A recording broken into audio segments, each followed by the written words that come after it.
विकास में आज हम जीवन विस्तार का अध्ययन स्टडी ऑफ लाइफ स्पान के बारे में पढ़ेंगे, यानी जीवन विस्तार का अध्ययन जानेंगे। तो सबसे पहले हम गर्भकालीन अवस्था यानी प्रीनेटल पीरियड यानी जन्म होने से पहले की जो अवस्था है उसके बारे में हम जानेंगे।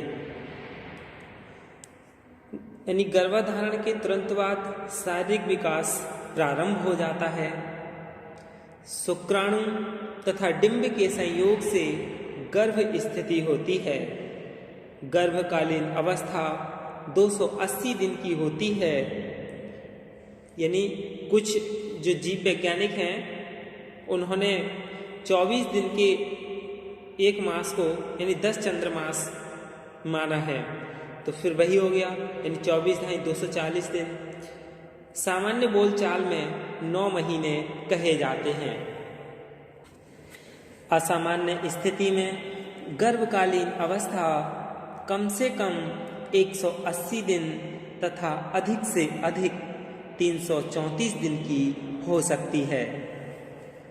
शिशु के जन्म की अवस्था को सुविधा के लिए 3 भागों में बांटा है। यानी जन्म पूर्व जो अवस्था है जिसे हम प्रीनेटल पीरियड कहते हैं उसे 3 भागों में बांटकर जानेंगे, जिसमें पहला है डिंब अवस्था यानी the period of the ovum, जिसे बीज अवस्था यानी जर्मिनल पीरियड भी कहा जाता है, जो कि गर्भधारण से 2 सप्ताह तक होता है।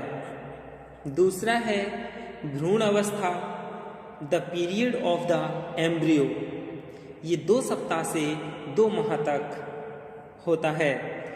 तीसरी अवस्था है गर्भस्थ शिशु की अवस्था यानी the period of the foetus, ये तीसरे माह से जन्म तक की अवस्थाएं होती हैं। यानी इन तीन भाग में बांटकर गर्भकालीन अवस्था को हम जानेंगे। तो सबसे पहले हम डिंब अवस्था के बारे में जान लें। यानी ये जो अवस्था है ये बीज अवस्था है, जिसकी अवधि गर्भधारण से 2 सप्ताह तक होती है। इस अवस्था का प्राणी जो अंडे की शक्ल का होता है युक्ता यानी जाइगोट कहलाता है। इसका आकार पिन की हेड के बराबर होता है, यानी जो पिन का हेड यानी सिर होता है उसके बराबर होता है। इसके आकार में कोई विशेष परिवर्तन नहीं होता है, क्योंकि इसे मां से कोई आहार प्राप्त नहीं होता है। आवेग में पाया जाने वाला यॉक नामक पदार्थ ही इसका आहार होता है। सेल डिवीजन यानी कोष्ठ विभाजन की क्रिया युक्ता यानी जाइगोट के अंदर चलती रहती है, लेकिन जो जाइगोट है जाइगोट में बाहर से कोई परिवर्तन दिखाई नहीं देता है। यह गर्भधारण के बाद गर्भाशय में लगभग 1 सप्ताह तक तैरता रहता है। लगभग 10 दिन में ही यह गर्भाशय की दीवार में चिपक जाता है और आहार के लिए यह मां के शरीर से संबंधित हो जाता है, परंतु मां के गर्भाशय की दीवार से उस समय तक चिपक नहीं पाता है जब उसकी थायराइड और पिट्यूटरी ग्रंथियां अनुपयुक्त ढंग से कार्य करती हैं। इस अवस्था में कुछ ही दिनों में युक्ता क्या है मृत हो जाता है, और फिर दूसरी अवस्था जो है भ्रूण अवस्था the period of the embryo शुरू हो जाता है। अब ये जो दूसरी यानी भ्रूण अवस्था है ये 2 सप्ताह से 2 माह तक होती है। इस अवस्था में भ्रूण में अनेक महत्वपूर्ण परिवर्तन होते हैं।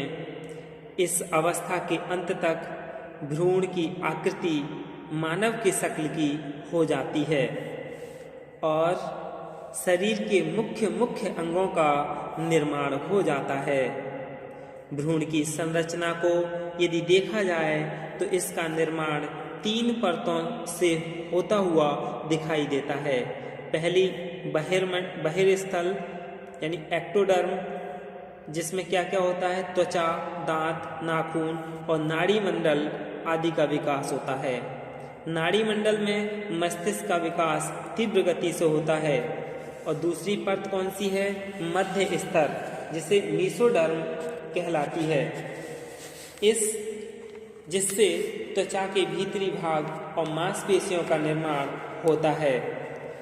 तृतीय जो परत है तीसरी, ये एंडोडर्म यानी अंतः स्तर कहलाती है, जिससे संपूर्ण पाचन प्रणाली का निर्माण होता है।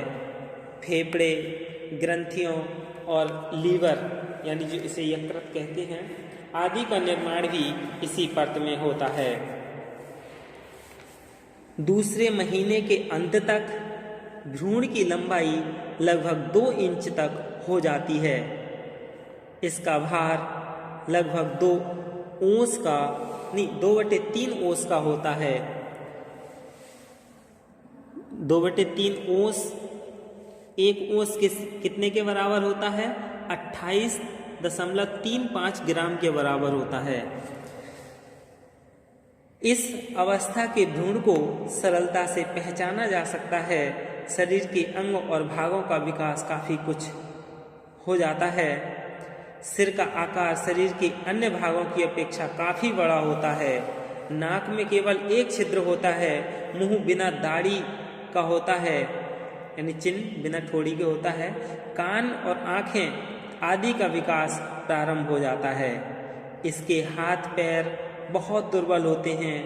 हृदय, लीवर और आंतों का विकास होने लगता है।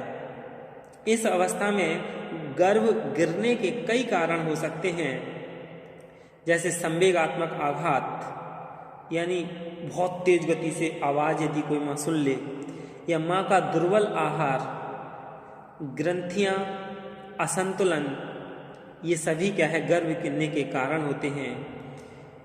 यदि स्वतः गर्भ गिर जाता है तो उसे स्वतः गर्भपात यानी स्पॉन्टेनियस एबॉर्शन कहते हैं। इस अवस्था में किसी भी प्रकार की बाधा उत्पन्न होने पर भ्रूण में विकासात्मक विकृतियां उत्पन्न हो जाती हैं। इन विकृतियों के उत्पन्न होने का एकमात्र कारण यही है कि इसी अवस्था में शरीर के विभिन्न अंगों का निर्माण प्रारंभ होता है।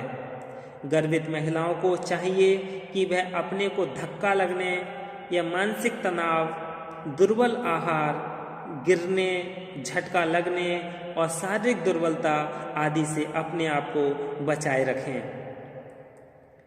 तीसरी है गर्भस्थ शिशु की अवस्था, यानी तीसरे माह से जन्म तक की जो अवस्था है, the period of the foetus.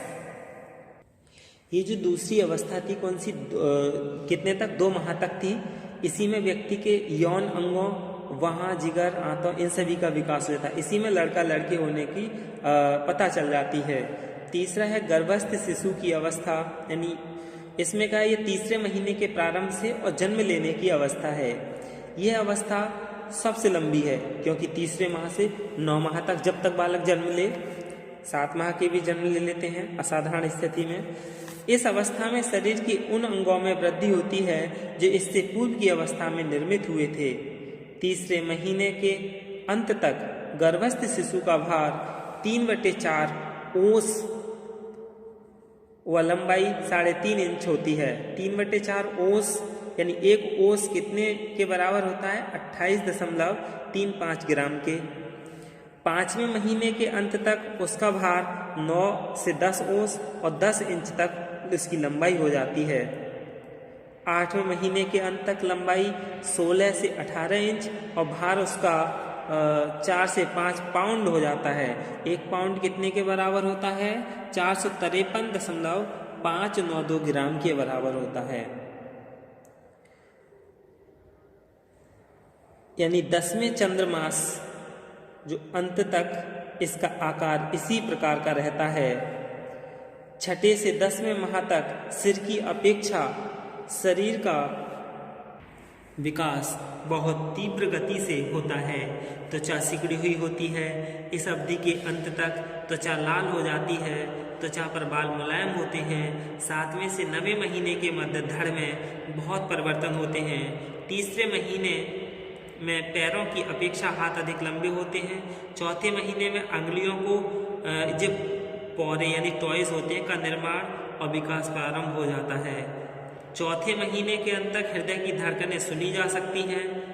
5वें महीने के अंत तक इस अवस्था में शिशु के आंतरिक अंग उसी प्रकार के कार्य करने लग जाते हैं जैसे वयस्क लोगों के।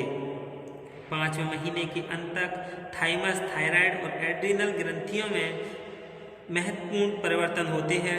3वें महीने के अंत तक गुर्दे भी अपना कार्य प्रारंभ कर देते हैं और इस अवस्था में ज्ञानेंद्रियों के विकास के संबंध में सरलता से नहीं कहा जा सकता कि किस ज्ञानेंद्रियों का विकास किस सीमा तक हो चुका है। आँख का विकास गर्भधारण के दूसरे या तीसरे सप्ताह से शुरू हो जाता है। लगभग 8 महीने की अवस्था तक रेटिना का, जो आँख के ऊपर झिल्ली होती है रेटिना, उसका यानी विकास हो जाता है जैसे ही वयस्क व्यक्तियों का होता है। संपूर्ण गर्भकालीन अवस्था में शिशु आंशिक रूप से बहरा होता है यानी डीफ, क्योंकि उसके कान बंद होते हैं। जन्म के कुछ समय बाद तक भी बालक आंशिक रूप से बहरा होता है। जब उसके कान की यानी यूस्टेचियन ट्यूब खुल जाती हैं और मध्य कान में भरा द्रव्य बाहर निकल जाता है, तब उसे स्पष्ट सुनाई पड़ने लग जाता है। 5वें महीने तक गर्भ के गिरने की संभावना रहती है, लेकिन इसके बाद बहुत कम। 7वें महीने के अंत तक गर्भस्थ शिशु का शारीरिक, मानसिक और आंतरिक अंगों का विकास इतना हो जाता है कि यदि इस अवस्था के शिशु का जन्म हो जाए तो वह जीवित रह सकता है। 8वें और 9वें महीने में यदि जन्म होता है तो गर्भस्थ शिशु के जीवित रहने के अवसर बढ़ जाते हैं और 10वें महीने में जन्म होने के अवसर सर्वाधिक होते हैं।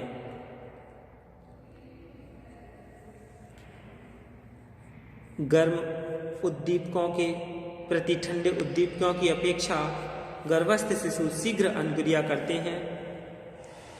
इस अवस्था के अंत तक घ्राणेंद्रियों का विकास काफ़ी पूर्ण हो जाता है, परंतु जो सूंघने की संवेदना है वो संभव नहीं है जब तक कि नाक की नली में हवा न भर जाए।